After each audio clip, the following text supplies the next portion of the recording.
Hi, good morning. எப்படி இருக்கீங்க? எல்லாம் ஸ்கூல் காலேஜ் கிளம்பிட்டீங்களா? வேலைக்கெல்லாம் கிளம்பிட்டீங்களா? என் குட்டி பாருங்களாம் தூங்கிட்டு இருக்கான். அவர் எந்திரிக்கல இன்னும். அது பக்கத்துலேயே சுடச்சட்டி இருக்கா, பார்த்து பயமாக இருக்குது. அவர் எப்பவுமே உள்ளே படுப்பார், இன்றைக்கி வெளியே வந்து படுத்துருக்காரு.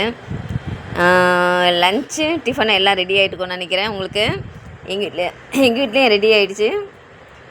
இட்லி, உடச்சக்கடலை சட்னி, கோஸ் பொரியல், கீரை குழம்பு,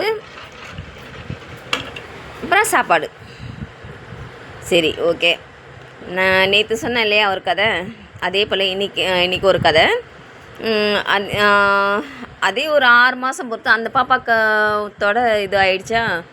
அப்புறம் 6 மாதம் பொறுத்து ஒரு 6 மாதம் இருக்கும் அப்படின்னு நான் சொல்கிறேன்.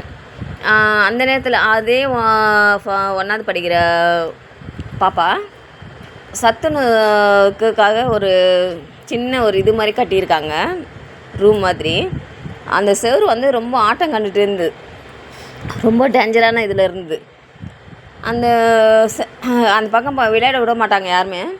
திடீர்னு விளையாடிட்டு இருக்கும்போது அந்த பாப்பா அந்த பக்கமாக ஓடினா பாருங்க.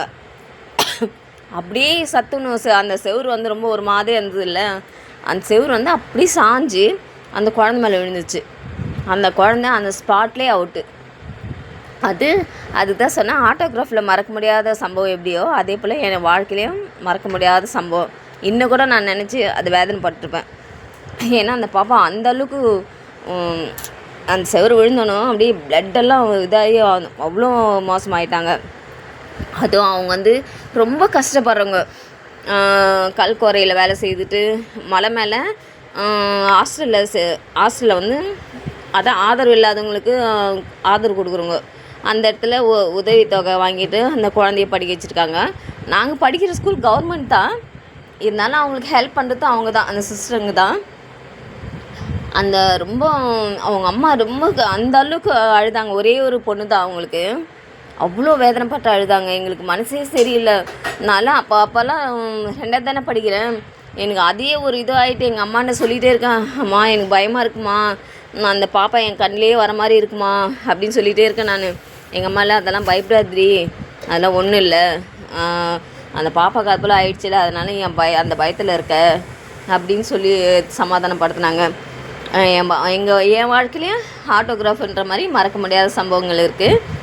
ஓகே, இப்போ பிஸி ஆகிட்டேன், நீங்களும் பிஸியாக இருப்பீங்கன்னு நினைக்கிறேன். நாளைக்கு பார்க்கலாம். மீதி ஏதாவது கதை இருந்தாலும் சொல்கிறேன்.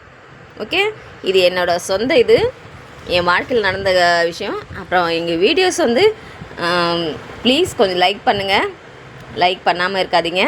நீங்கள் தான் எங்களுக்கு சப்போர்ட், நீங்கள் தான் எங்களுக்கு ஆதரவு. ஓகே, பாய்.